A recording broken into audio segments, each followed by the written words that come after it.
Good morning, student. Hope you, along with your family, are safe and healthy. Today, we will explore the 7th chapter of history of 8th class. Second part.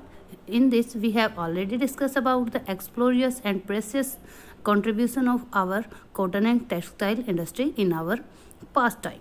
In this chapter, in the second part, we will describe about the iron and steel industry in India. We will start here. Cotton mill come up कि किस तरह से जो cotton mill है वो उनके establishment हुई। आप लोग पहले पढ़ चुके हो। पहले जो कॉटन प्रोड्यूस की जाती थी वो हाउस होल्ड के अंदर की जाती थी, सभी घरों में की जाती थी। जो तकली और चरखा होता है उसके द्वारा की जाती थी। लेकिन अभी क्या होने लगा था, कॉटन मिल स्थापित होने लगी थी। जैसे बच्चों मैं आप लोगों को पहले बता चुकी हूँ, जो फर्स्ट कॉटन मिल थी वो कलकत्ता के अंदर थी, लेकिन वो सक्सेसफुल नहीं हुई, इसलिए उसको रिकॉग्नाइज नहीं किया जाता। इसलिए जो सेकंड एस्टेब्लिश की गई थी और जो फर्स्ट सक्सेसफुल मिल थी, हम वहाँ से स्टार्ट करेंगे। The first cotton mill in India was set up as the spinning mill in Bombay in 1854। 1854 में बॉम्बे में सबसे पहले कॉटन मिल लगाई गई from the early 19th century. Early 19th century की अगर हम बात करते हैं, Bombay had grown as the important port for the export of raw cotton from the India to England and China। 19th century के early time में अगर हम देखते हैं तो बॉम्बे एक इम्पोर्टेंट पोर्ट बन गया था, जहाँ से रा कॉटन इंग्लैंड और चाइना में एक्सपोर्ट की जाती थी। It was close to the vast black soil track of the western India. ये उसके जो वास्ट बहुत बड़ा वेस्टर्न इंडिया के अंदर ब्लैक सॉइल ट्रैक है उसके बिल्कुल क्लोज था। वेयर कॉटन वाज ग्रो, जहाँ पर कॉटन ग्रो की जाती थी। When the cotton textile mill come up and it they could get supply of raw material with it. जैसे ही वहाँ पर कॉटन मिल स्थापित हुई, वहाँ पर रॉ जो मटेरियल है वो इजीली उनको अवेलेबल हो गया। बाय 90s के दौरान अगर हम बात करते हैं, our 84 mile started operating in Bombay. Bombay के अंदर 84 मील थी जो स्टार्ट हो चुकी थी।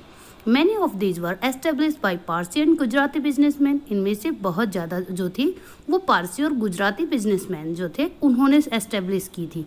Who had made their money through trade with China, जिन्होंने चाइना के साथ ट्रेड करके बहुत सारा पैसा कमा लिया था। Mills come up in other cities too, दूसरे सिटीज़ के अंदर भी मील स्थापित होने लगी थी। The first mill in Ahmedabad was started in 1861। Ahmedabad के अंदर फर्स्ट मील 1861 में स्टार्ट की गई थी। अ ईयर लेटर, इसके एक साल बाद a mill is established in Kanpur. Kanpur के अंदर एक मील स्थापित की गई। मतलब कब? 1862 में। इन द यूनाइटेड प्रोविनेंस, जो यूनाइटेड प्रोविनेंस है, यूनाइटेड प्रोविनेंस का मतलब यूपी, जो आज का टुडेज डे अगर हम यूपी देखते हैं, यूपी बिहार का जो कंबाइंड एरिया था उसको यूनाइटेड प्रोविनेंस बोला जाता था। Grow the cotton mill led to the demand of labour. वहाँ पर कॉटन मिल लगने की वजह से लेबर की डिमांड होने लगी। थाउजेंड्स ऑफ पुअर पीजेंट्स, बहुत सारे पुअर जो पीजेंट्स थे, कृषक थे, आर्टिसंस, और जो जिनका काम छूट गया था वो आर्टिसंस थे, और agriculture labour move to the city to work in mill. वो सिटीज़ की तरफ जाने लगे ताकि मिल में काम कर सके। In the first few decades of its expanse, इनका जो आरंभिक दशक थे इनके, the textile factory industry in India face many problem.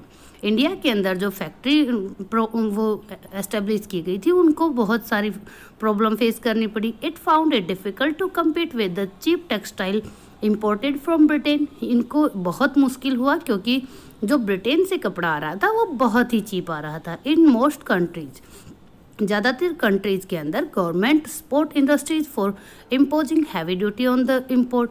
और बहुत सारे कंट्रीज के अंदर क्या किया जाता था, बाहर की चीज़ों को रोकने के लिए हैवी ड्यूटी इम्पोज कर दी जाती थी। ठीक है। द एलिमिनेटेड कंपटीशन, ये जो कंपटीशन है उसको एलिमिनेट कर देता था, ख़त्म कर देता था। एंड प्रोटेक्टेड इनफैक्ट इंडस्ट्रीज, और वहाँ की जो इन्फेंट इंडस्ट्रीज थी जो अभी ग्रो कर रही थी उनको प्रोटेक्शन प्रदान करता था। The colonial government of India, जो इंडिया के अंदर कॉलोनियल गवर्नमेंट थी, यूजुअली रिफ्यूज सच प्रोटेक्शन, वो ऐसे प्रोटेक्शन नहीं देती थी टू लोकल इंडस्ट्रीज को, जो यहाँ की इंडस्ट्रीज थी उनको। The first major stunt in the development of cotton factory produced in India, therefore, was during the First World War, when textile import from Britain declined and Indian factories can call upon to produce cloth for military supply. जो पहला boost था, जो पहला स्पंट था, वो कब हुआ Indian cotton factories का? फर्स्ट वर्ल्ड वार के दौरान, जब ब्रिटेन से जो चीज़ें आ रही थी उनका डिक्लाइन हो गया और इंडिया की फैक्ट्रीज को बोला गया कि आप क्लॉथ प्रोवाइड करो मिलिट्री पर्पज़ के लिए। The sword of Tipu sultan and would steel. अब हम देखते हैं एक ऐसी स्टोरी जो बहुत ही ग्रेवियस है, जिसके अंदर हमें हमारे देश की जो स्टील इंडस्ट्री है उसकी ग्लोरी हमें मिल जाती है। We begin the story of Indian steel and iron metallurgy by recounting the famous story of Tipu Sultan who ruled Mysore till 1799। हम जो हमारी इंडिया की आयरन एंड स्टील कंपनी जो क्वालिटी है उसको रिवील करते हैं टीपू सुल्तान की फेमस स्टोरी से, जिन्होंने मैसूर के अंदर 1799 तक राज किया था। Fort for war with British, और ब्रिटिशर्स के साथ 4 वार उन्होंने क्या किए थे? फोर्ट किए थे। And died fighting with the sword in his hand, और मर गए थे स्वॉर्ड को अपने हाथ में लिए हुए। Tipu Sultan legendary sword are now part of valuable collection in museum in England. जो टीपू सुल्तान की लेजेंडरी स्वॉर्ड है अब वो एक वैल्यूएबल कलेक्शन के अंदर है, जो ब्रिटेन के इंग्लैंड के अंदर या ब्रिटेन के अंदर म्यूजियम में रखी हुई है। बट डू यू नो, लेकिन क्या आप जानते हैं why the sword was so special, कि वो तलवार जो थी वो इतनी स्पेशल क्यों थी? The sword had an incredible hard, वो बहुत ज़्यादा अविश्वसनीय हार्ड थी, एंड शार्प एजेस, और उसके शार्प एजेस थे, and could easily rip through the opponents armour, और जो सामने वाला ओपोनेंट होता उसके जो अस्त्र होते हैं, जो उनका कवच होता है, उसको आसानी से कर सकती थी। This quality of the sword come from the special type of high carbon steel called forge. ये जो तलवार बनाई गई थी ये एक स्पेशल तरह की स्टील से बनाई गई थी, जिसको कार्बन स्टील या वुड्स बोला जाता है, which was produce all over the south India, जो उस टाइम पूरे साउथ इंडिया के अंदर प्रोड्यूस किया जाता था। Wood steel when made into sword produce a very sharp edge, जो जिससे स्वॉर्ड को बनाया गया था उसके बहुत शार्प एज थे, विद फ्लोइंग वाटर पैटर्न, और उसके अंदर फ्लोइंग वाटर पैटर्न था, मतलब वो लहरदार थी। This pattern come from very small carbon crystal embedded in iron. ये फ्लोइंग पैटर्न क्यों था उसका? क्योंकि बहुत छोटे छोटे क्रिस्टल, कार्बन के क्रिस्टल एम्बेड किए गए थे आयरन के अंदर। फ्रांसिस बुचानन, जो फ्रांसिस बुचानन एक बहुत बड़े जोग्राफिस्ट थे, वो हु टूअर्ड थ्रू मैसूर इन 18 जिन्होंने 1800 ईस्वी में मैसूर को टूर किया था। Year after Tipu Sultan death, Tipu Sultan की डेथ के 1 साल बाद, has left us an account of the technique by which wood steel was produce in many hundreds of smelting furnaces in Mysore. जो बहुत सारी हंड्रेड्स की मात्रा में जो परगलन भट्टियाँ थी उनके अंदर वुड स्टील किस तरह से बनाया जा रहा था, ये उन्होंने बताया था बुचानन ने।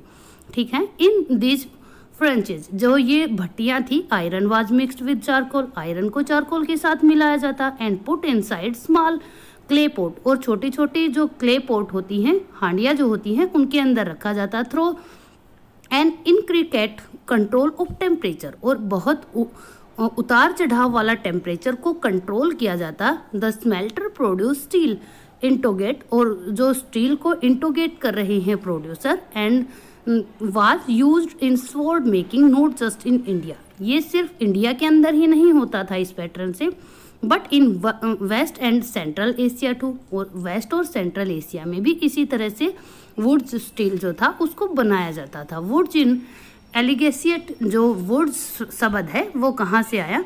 इसका एलिगेस्ट वर्जन किसका है? ऑफ द कन्नड़ वर्ड उक्कू, जिसको कन्नड़ में उक्कू बोला जाता है, तेलुगु हुक्कू, और तेलुगु में हुक्कू, और तमिल और मलयालम में उरुकू बोला जाता है, जिसका मीनिंग क्या होता है? स्टील होता है। Indian wood steel fascinated European European scientist. जो इंडियन स्टील वुड था उन्होंने हैरान कर दिया था यूरोपियन साइंटिस्ट को। माइकल फेराडे, जो आप लोगों को पता है माइकल फेराडे बहुत बड़े साइंटिस्ट थे, the legendary scientist and discover the electricity and electromagnet, जिन्होंने डिस्कवरी की थी इलेक्ट्रिसिटी की और इलेक्ट्रोमैग्नेटिक्स की। Spent 4 years studying the property of Indian would, उन्होंने 4 year यहाँ पर स्पेंड किए स्टडी करने के लिए कि इंडियन वुड्स किस तरह, जो वुड जो आयरन वुड्स है वो किस तरह से बनाया जाता है। However the wood steel making process which was so widely known is south India, लेकिन जो साउथ इंडिया के अंदर वुड्स स्टील की मेकिंग का प्रोसेस था जो फेमस था बहुत ज़्यादा साउथ इंडिया के अंदर, was completely lost by mid 19th century, वो मिड 19th सेंचुरी तक बिल्कुल ख़त्म हो चुका था।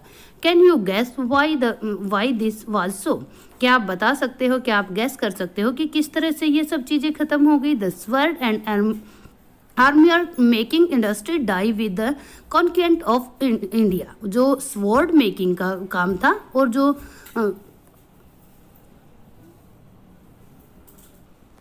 जो कवच बनाने का काम था वो जब ब्रिटिशर्स ने इंडिया को कैप्चर किया तभी खत्म हो गया। क्यों खत्म हो गया? क्योंकि वार ही नहीं रहे। The import of iron and steel from England displaced the iron and steel products of the craftsman in India, और जो ब्रिटेन से इम्पोर्ट किया जाता था आयरन एंड स्टील उसने डिस्प्लेस कर दिया इंडिया के अंदर जो आयरन बन रहा था उसको। अबेंडेंट फ्रेंसेस इन विलेज, हम देखते हैं कि किस तरह से जो र्यूम्ड फ्रेंसेस हमें मिल जाती हैं विलेजेस के अंदर। उस टाइम 19th सेंचुरी की बात हो रही है। Production of wood steel require a high specialised technique of refining iron, जो हमारे देश के अंदर वुड स्टील बनाई जाती थी उसके लिए हाईली स्पेशलाइज्ड टेक्निक की ज़रूरत होती थी जिससे आयरन को रिफाइन किया जा सके। But iron smelting in India is extremely common still the end of the 19th century, लेकिन इंडिया के अंदर 19th सेंचुरी के एंड तक ये बहुत ही कॉमन चीज़ें थी, ये हर जगह पे मिल जाती थी। In Bihar and central India, Bihar और सेंट्रल इंडिया के अंदर in particular every district has smelter that use local deposition of iron ore to produce iron which is widely used for manufacturing of implements and tool for daily use। Bihar और जो central India है वहाँ पर particular जो लोग होते थे हर एक डिस्ट्रिक्ट के अंदर ऐसे मिल जाते थे जो वहाँ की लोकल डिपोजिशन आयरन का था उसको यूज करते थे और मैन्युफैक्चर करते थे बहुत तरह के टूल्स को और इम्प्लीमेंट्स को जो डेली यूज में हम करते हैं। जैसे आप लोगों ने देखा होगा जो लोहार होते हैं डेली यूज की सभी चीज़ों को वो बना लेते हैं। आज के दिन भी अगर हम देखते हैं the furnaces were most often built of clay, जो ये भट्टियाँ होती थी ये क्ले से बनाई जाती थी एंड सन ड्राई ब्रिक्स, और सूरज के प्रकाश में सूखी हुई ब्रिक्स से बनाई जाती थी। The smelting was done by man, जो स्मेल्टिंग का काम था वो मोस्टली मैंस द्वारा किया जाता था, while women working the blowing, जो वुमेन्स थी वो ब्लोज में काम करती थी। ब्लोज का मतलब होता है एक ऐसा इंस्ट्रूमेंट, एक ऐसा डिवाइस जिससे हम क्या करते हैं एयर पंप करते हैं। आप लोगों ने एक पाइप देखी होगी जिससे हम एयर पंप करते हैं किसी भी भट्टी के अंदर। Pumping air that kept the control charcoal burning, वो पंप करती रहती थी एयर को ताकि जो चारकोल है वो बर्न होता रहे।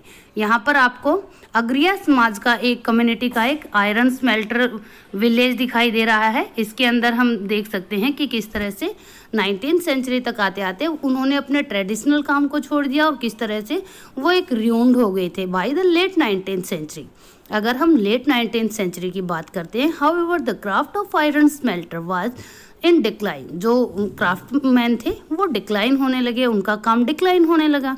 इन most village furnaces fall into disuse, जो भट्टियाँ थी वो डिसयूज हो गई, अब उनका इस्तेमाल नहीं होता था। And the amount of iron products come down, और जो अमाउंट था आयरन प्रोडक्शन का वो भी कम होने लगा। वाई वाज दिस सो, ये सब क्यों हो रहा था आप लोगों को कमेंट बॉक्स के अंदर बताना है। One reason was the new forest law, जो इसका एक रीजन था वो नया फॉरेस्ट लॉ जो बनाया गया था वो था। That you have read about chapter 4, आप चैप्टर 4 में इसके बारे में पढ़ चुके हैं। व्हेन द कॉलोनियल गवर्नमेंट, जब कॉलोनियल गवर्नमेंट ने prevent people from entering the reserve जब जो लोकल पर्सन है उनको प्रिवेंट कर दिया, उनको अंदर नहीं घुसने दिया जो रिजर्व्ड फॉरेस्ट थे उनके अंदर। How could the iron smelter find wood for charcoal, उनको किस तरह से लकड़ियां मिलती चारकोल के लिए। Where could they get iron और कहाँ से उनको आयरन और मिलता। डिफाइंग फॉरेस्ट लॉ, कई लोग नज़रअंदाज करते हुए इस फॉरेस्ट को। दे ऑफन एंटर, वो कई बार एंटर्ड कर जाते थे the forest scantily and collect wood, वहाँ पर चुपचाप से फॉरेस्ट के अंदर एंट्री कर जाते और वुड को कलेक्ट कर लेते। But they could not sustain this occupation for on the basis for long, लेकिन वो इस तरह से अपने ऑक्यूपेशन को बहुत लंबे समय तक नहीं चला सकते थे। मैंने गिव अप देयर क्राफ्ट, बहुत सारों ने अपना जो क्राफ्ट का वो था वो बंद कर दिया। And looked for other means of livelihood, और दूसरी लिवलीहुड के तरीकों को वो देखने लगे, मतलब दूसरों को अडॉप्ट करने लगे। In some areas of government did grant access of the forest, कुछ एरिया में गवर्नमेंट ने एक्सेस प्रोवाइड की थी कि वो फॉरेस्ट के अंदर जा सकते हैं। But the iron smelter had to pay a very high tax, लेकिन जो आयरन स्मेल्टर होते थे उनको बहुत हैवी टैक्स पे करना पड़ता था टू द फॉरेस्ट डिपार्टमेंट को। For every Française they use, जो भट्टियाँ वो यूज करते थे उसके लिए बहुत ऊंचा टैक्स उनको पे करना पड़ता था। दिस रिड्यूस देयर इनकम, और इसी ने उनकी इनकम को रिड्यूस कर दिया, कम कर दिया। Moreover by the late 19th century, late 19th century की अगर हम बात करते हैं, iron and steel was being imported from Britain, iron और जो स्टील था वो कहाँ से इम्पोर्ट किया जाने लगा, ब्रिटेन से इम्पोर्ट किया जाने लगा। Iron smith in India began using the imported iron to manufacture utensils and implement, और जो यहाँ के ब्लैक स्मिथ थे, आयरन स्मिथ थे, वो भी इम्पोर्टेड आयरन को यूज करने लगे अपने यूटेंसिल्स बनाने में, अपने टूल्स बनाने में। This invariably lowering the demand of iron produce by local smelter, और जो यहाँ पर प्रगलन भट्टियों वाले थे उनकी डिमांड को और भी कम कर दिया और भी लोअर कर दिया by the early 20th century. अगर हम 20वीं शताब्दी की बात करते हैं, the artisan produce iron and Smith face a new competition, उनको एक नया कंपटीशन भी फेस करना पड़ा। वो क्या था, heavy industries in iron and steel work, जो बड़ी बड़ी फैक्ट्रीज लग गई उनकी बात कर रहे हैं। द ईयर वाज 1904 ईयर की बात है। In a hot month of April के हॉट मंथ में चार्ल्स वेल्ड जो एक अमेरिकन जियोलॉजिस्ट थे, and American geologist and Dorabji Tata जो थे elder son of Jamshedji Tata, जो जमशेदजी टाटा के सबसे बड़े लड़के थे, were travelling in Chhattisgarh in search of iron ore deposition, वो छत्तीसगढ़ के अंदर ट्रैवल कर रहे थे आयरन, जो आइडियल आयरन और डिपोजिशन है उसको ढूंढने के लिए, उसको सर्च करने के लिए। They had spent many months on a costly venture, उन्होंने बहुत सारा पैसा खर्च कर दिया था इसको ढूंढने में। Looking for source of good iron ore to set up a modern iron and steel plant in India, वो एक ऐसे आयरन ओर को ढूंढ रहे थे जिसके आधार पर वो एक modern iron and steel plant India के अंदर एस्टेब्लिश कर सके।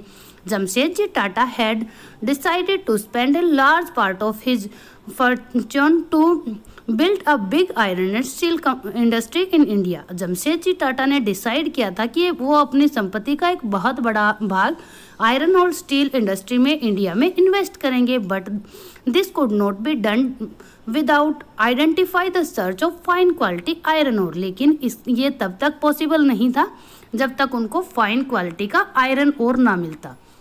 वन डे, एक दिन, after travelling for many hours in forest में बहुत घंटों तक वंडर करने के बाद वेल्ड और दोराबजी जो थे come upon a small village, वो एक छोटे से गांव में आए and find a group of man and women, उन्होंने मैन और वुमेन का एक ग्रुप देखा carrying basket load of iron ore, जिन्होंने अपने सर के ऊपर बास्केट लोड रख रखा था आयरन ओर का।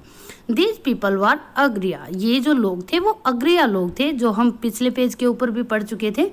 When asking where they had found the iron ore, जब उनसे पूछा गया कि आप लोगों को ये आयरन और कहाँ से मिला, द अग्रियाज पॉइंटेड टू अ हिल, अग्रियाज ने एक हिल की तरफ पॉइंट किया, इन द डिस्टेंस, जो थोड़ी सी दूरी पर थी.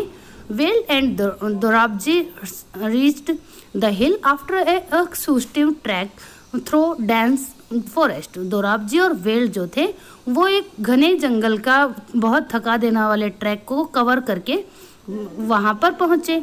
ऑन एक्सप्लोरिंग द हिल, जब जैसे ही हिल को एक्सप्लोर किया जांचा गया, द जियोलॉजिस्ट डिक्लेयर दैट, जो जियोलॉजिस्ट थे वेल्ड, उन्होंने डिक्लेयर किया, दे हैड एटलीस्ट फाउंड, उनको लास्ट में वो चीज़ें मिल गई थी what they had been looking for, जिसके लिए वो देख रहे थे, तलाश कर रहे थे.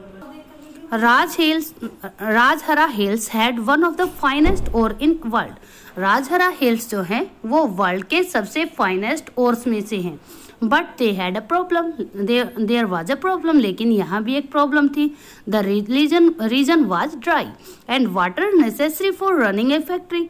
जो रीजन था वो बहुत ही ड्राई था और किसी भी फैक्ट्री को चलाने के लिए पानी की मैंडेटरी होती है. Was not to found nearby, जो आसपास नहीं मिला. The Tatas has to continue their search for a more suitable place. और जो टाटाज थे उनकी जो सर्च थी वो पूरी नहीं हुई, वो फिर आगे सर्च करने लगे इससे भी सुटेबल प्लेस जहाँ पर वो अपनी फैक्ट्री को सेट कर सके. However the Agarias help in the discovery of the source, लेकिन जो अग्रियाज ने हेल्प की थी आयरन ओर के सोर्स को डिस्कवर करने की, that would later supply the Bhilai steel plant, उससे सप्लाई किया जाने लगा. भिलाई स्टील प्लांट जो उसके बाद लगा उसमें वहाँ से आयरन ओर सप्लाई किया जाने लगा. अ फ्यू ईयर लेटर, थोड़े सालों के बाद, a large area of the forest was cleared on the bank of the river सवर्ण रेखा. जो सवर्ण रेखा नदी है वहाँ के बैंक को क्लियर किया जाने लगा. To set up the factory को सेट करने के लिए, एंड एन इंडस्ट्री टाउनशिप, और एक इंडस्ट्री टाउनशिप बनाया गया जिसका नाम था Jamshedpur. Here this was water near iron ore deposition, यहाँ पर जो वाटर था वो भी आयरन ओर के पास में ही था. The Tata iron and steel company, जिसको हम टिस्को भी बोलते हैं, that come up began producing steel in 1912 के अंदर उन्होंने प्रोडक्शन स्टार्ट किया. अगर आपसे पूछा जाए कि एस्टेब्लिश कब हुई थी, 1907 के अंदर एस्टेब्लिश हुई थी. TISCO was setup as new opponent time. TISCO का जो ओपोनेंट टाइम था वो जब उन्होंने एस्टेब्लिश की तो बहुत बुरा था. All through the late 19th century, लेकिन जब लेट 19th सेंचुरी की अगर हम बात करते हैं, इंडिया वाज इम्पोर्टिंग. क्यों था वो बुरा टाइम? क्योंकि लेट 19th सेंचुरी में India was importing steel. India जो है वो इम्पोर्ट कर रहा था स्टील को, that was manufactured in Britain, जो मैन्युफैक्चर्ड हो रहा था ब्रिटेन के अंदर. Expensive of railway in India, और इंडिया के अंदर रेलवे बहुत एक्सपेंसिव थी. Has provided a huge market for rails that Britain produce.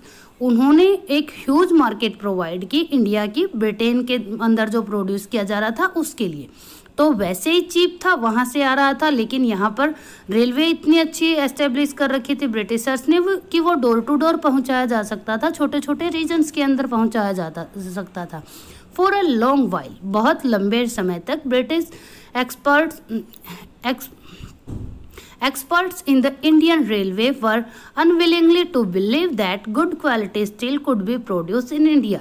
लेकिन जो ब्रिटिशर्स थे वो अब भी ये सोच रहे थे, अब भी वो चाह रहे थे कि जो रेलवे है उससे पता चले कि गुड क्वालिटी स्टील कहाँ पर प्रोड्यूस किया जा सकता है इंडिया के अंदर. बाय द टाइम टिस्को के समय की अगर हम बात करते हैं, was setup and situation was changing. जो सिचुएशन है वो चेंज होने लगी. इन 1940s की अगर हम बात कर दें, the first world war broke out. जो फर्स्ट वर्ल्ड वार था वो स्टार्ट हो गया, ब्रोक आउट हो गया. Steel produce in Britain now had to meet the demand of war in Europe. वो सिर्फ यूरोप की ही डिमांड को, पूरा ब्रिटेन के अंदर जो प्रोड्यूस किया जाता था स्टील, वो सिर्फ यूरोप की ही डिमांड को मीट कर सकता था. सो import of British steel into India decline dramatically. और जो भारत के अंदर इम्पोर्ट किया जा रहा था स्टील, वो ड्रामेटिकली डिक्रीज हो गया. And the Indian railway turn to TISCO और जो इंडियन रेलवे थी वो उसने अपना टर्न किस तरफ कर लिया, रेलवे टिस्को की तरफ कर लिया फॉर सप्लाइंग रेल्स, जिससे सप्लाई हो सके रेल्स की।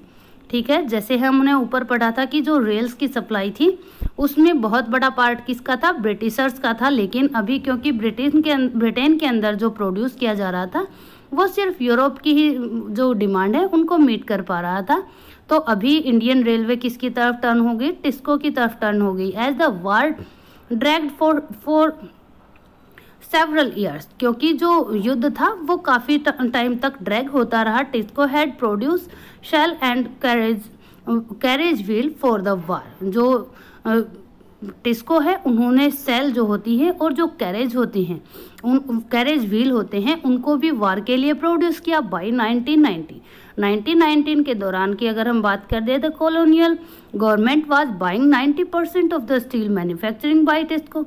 वो 90% जो टिस्को में प्रोड्यूस किया जा रहा था उसको खरीद रही थी। आवर टाइम के साथ साथ TISCO become the biggest steel industry within the British empire. British empire के अंदर टिस्को जो है वो सबसे बड़ी स्टील इंडस्ट्री बन गई।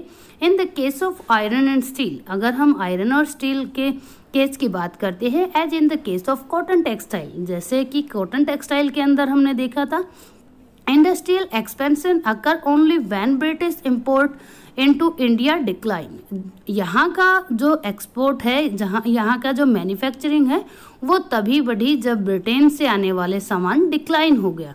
And the market for Indians, और जो मार्केट थी इंडियन इंडस्ट्रीज गुड्स की वो इंक्रीज हुई उस time. This happen during the first world and after, ये फर्स्ट वर्ल्ड वार हुआ था उस टाइम हुआ और उसके बाद भी होता रहा। As the nationalist movement develop, जैसे जैसे नेशनलिस्ट मूवमेंट डेवलप हुआ and the industrial class began stronger, और जो इंडस्ट्रियल क्लास थी वो स्ट्रोंग होती चली गई। The demand for the government protection become louder, जो डिमांड थी गवर्नमेंट प्रोटेक्शन की वो बढ़ती चली गई।